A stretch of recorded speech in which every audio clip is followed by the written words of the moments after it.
Every single time you open an app and it instantly shows you something. Today's weather, the price of a product, a new message from a friend, a tiny, invisible conversation just happened behind the scenes. In less than a second, two computers found each other. One asked a question, the other gave an answer. The result quietly appeared on your screen. You never saw it, but it happened. Today, I'm going to pull back the curtain and show you exactly how that conversation works. And I promise, once you can picture it in your head, APIs will stop feeling like scary tech jargon and start feeling like plain common sense. Welcome to ShadhinPath, where we make tech simple. Let's go. First, a quick reminder from last time. An API is simply the way two programs talk to each other. A messenger that carries a request from one piece of software to another and brings back the answer. If you haven't watched episode 1, What is an API? I'd gently recommend starting there. But don't worry, I'll keep today beginner friendly, even if this is the very first video of mine you're seeing.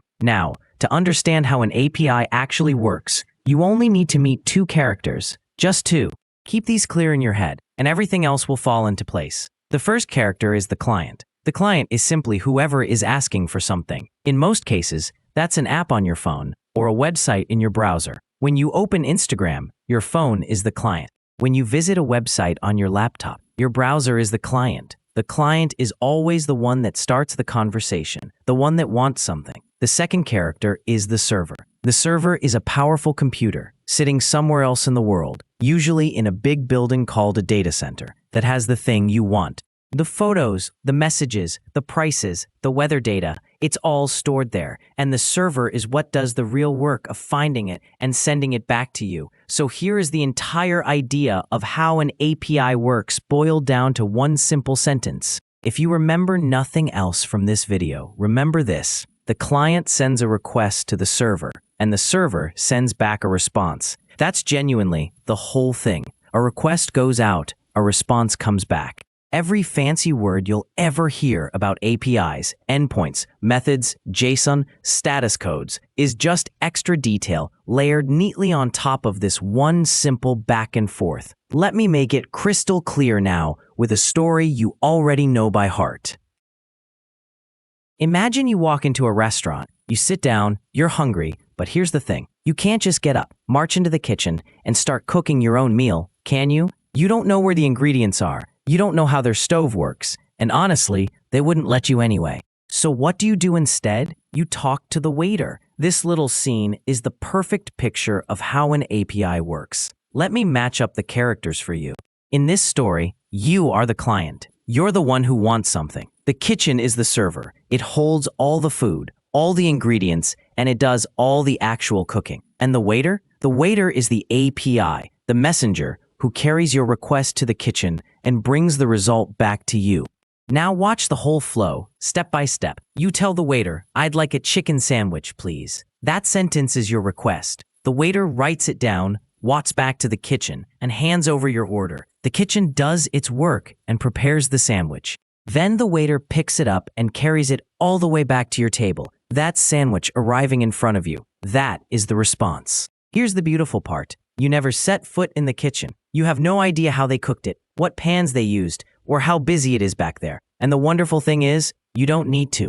You made one clear request, and you received exactly what you asked for. That is precisely, exactly how an API works between two computers. Now let's gently lift the lid and peek at what's actually inside that request and that response. Just the basics for now. Each of these gets its own full episode later, so please don't feel you need to memorize anything. When the client sends a request, it carries a few pieces of information. First, where it's going, the address of the server, which is called an endpoint. Think of it like the exact counter the waiter walks up to. Second, what it wants to do. For example, get me this information, or save this for me.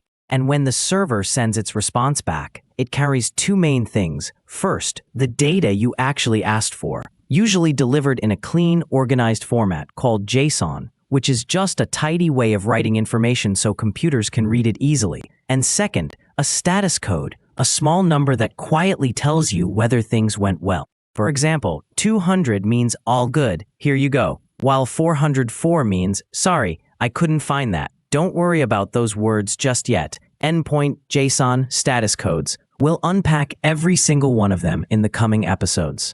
For right now, just keep this big, simple picture in your mind. Request out, response back. Order placed, food delivered.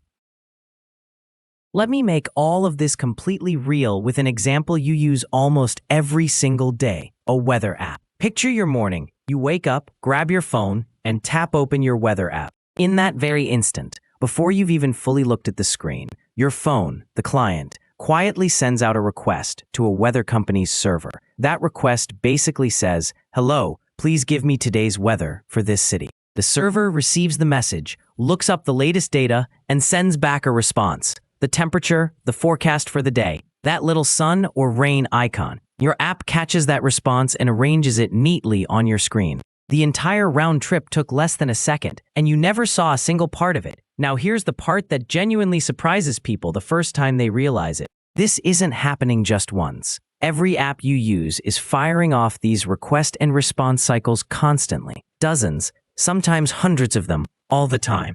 Scrolling through Instagram, that's request after request. Pulling in fresh photos as you go. Sending a message on WhatsApp, request and response. Checking a product price, loading a YouTube video, refreshing your email, tapping like on a post. Every one of those is the exact same conversation happening quietly underneath.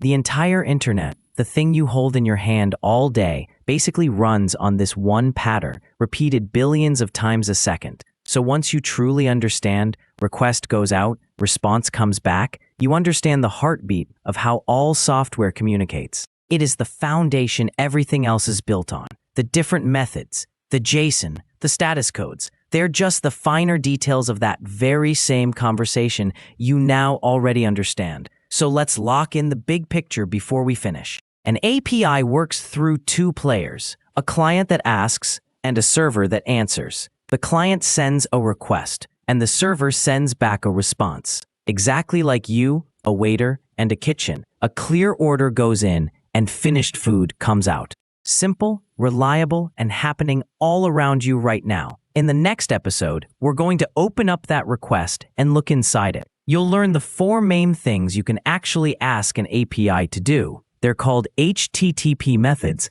with names like GET and POST. I know that sounds a little technical, but I promise they're far simpler than they sound, and after that video, you'll never forget them. If this made APIs click a little more for you, subscribe to ShadhinPath so you don't miss the rest of the series. We're building this up step by step together. And tell me in the comments, which app would you like me to break down next? Thanks for watching, and I'll see you in the next one.